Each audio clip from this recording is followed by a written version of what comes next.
Good morning guys, and welcome back to another episode of Nick's Veggie Patch.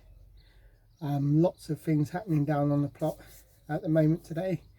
I'm going to be planting out the last of the potatoes in tubs, and I'm going to be doing them in mulch. So we'll see how they go. A few other things that have got to be potted on, watering to do, and various other bits and pieces around the plot.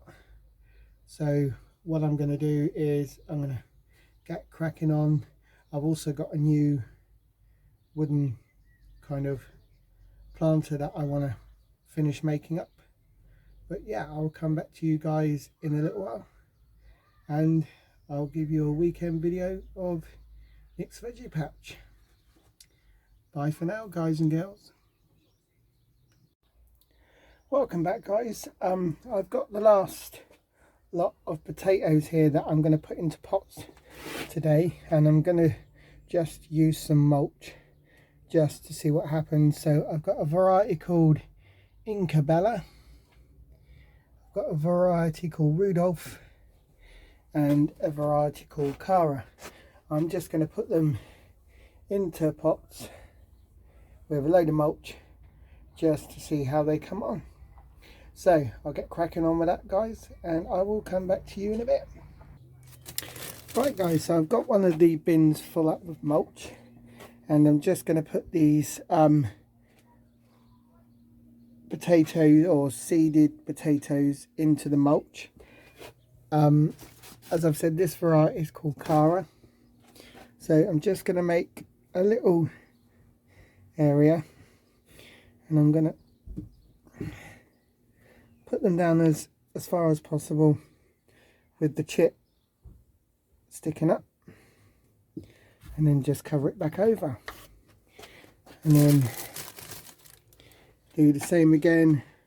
Obviously they've got loads of chips on there, so what I would do personally is just take a couple off and leave only the one on there. So that's what I'm going to do. I'm going to take two off at the bottom here and leave this one here on the top. So I'll finish this up, guys, and I'll come back to you in a bit. Right, that's one of the final lot of potatoes planted out. As you can see, that one's Cara. I've just got two more bags to do, and I'll come back to you guys in a bit. Okay guys, this is the second lot of potatoes. This is the Incabella, all potted on in mulch, and I've just got one more bag left to plant out, and I'll show you the end results in just a little bit. Okay, there we have it, guys. That is the last of the potatoes planted up, the Rudolph. So hopefully towards the end of summer we'll have some more potatoes if they come up.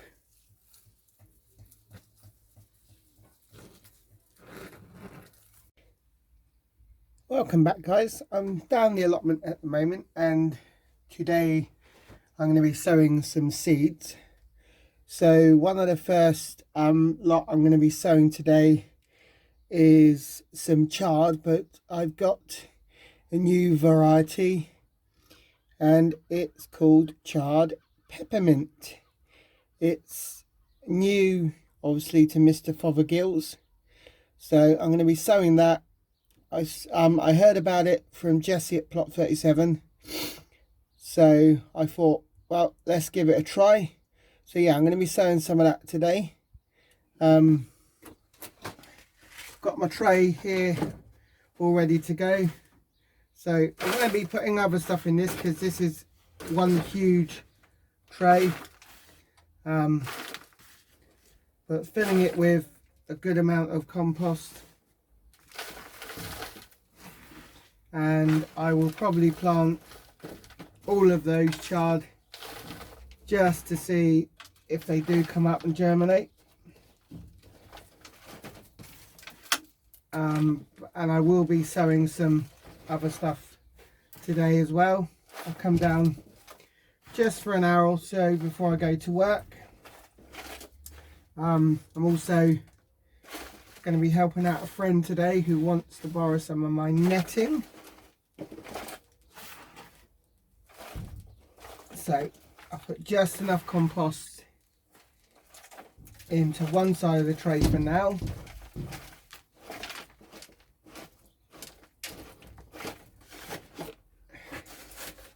So compost in the tray just for now, for I filled up so many cell trays.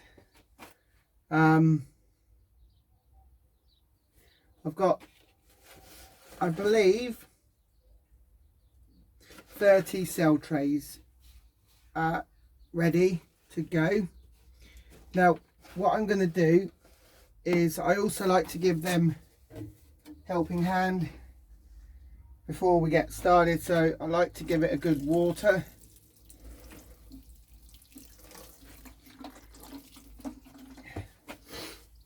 And then what I'll do is I will plonk the chard into the tray cells, and I'll come back to you guys in a bit.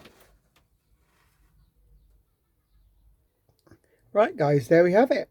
Peppermint chard, all sown and ready to go.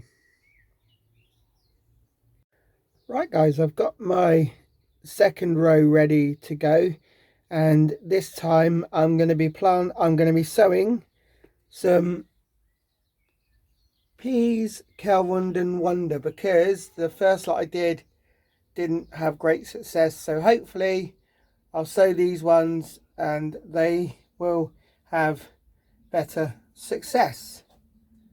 So just position my camera.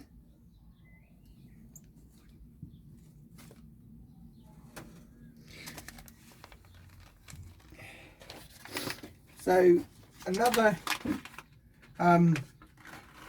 tip I suppose I can give you, I haven't tried it yet, but I was watching Jessie at plot 37 the other day, and she's sown peas, or she's done peas in a little bowl.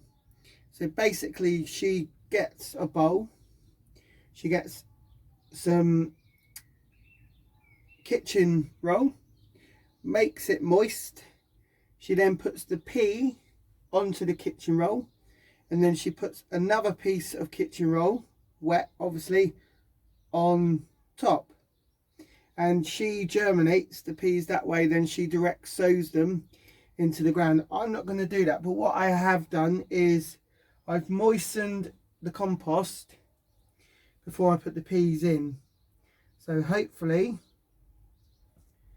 they'll be nice and moist, and hopefully they shouldn't take too long to germinate. Obviously the weather is fantastic outside today. I think it's supposed to be like that all week, which doesn't help if you're working late night, because I would love to be down my allotment. So I'm just gonna do a few more here.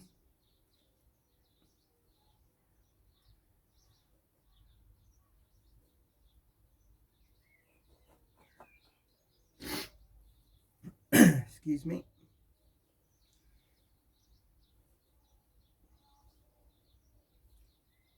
Because peas do come in handy, and when they're fresh like this, or when they finally grow, you've got absolutely fresh peas. You can also freeze them, and it's just as good as it is from your allotment than when you get them from the supermarket. Last couple here out of that packet.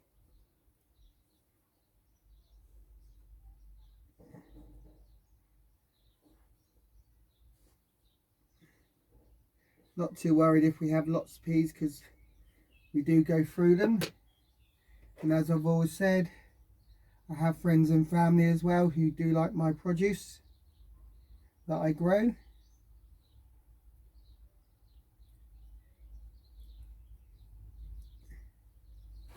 So there we go, guys. That's the peas put into their cell tray. I just need to cover them over with soil or compost, sorry. Give them a good water and they'll be ready to go. This is a massive shout out to all my YouTube friends. Thanks for watching and subscribing. To see more from Nick's Veggie Patch, hit the thumb button at the bottom of the page to save video to favourites, and hit the button in the bottom right hand corner to subscribe to my channel. Thanks for watching.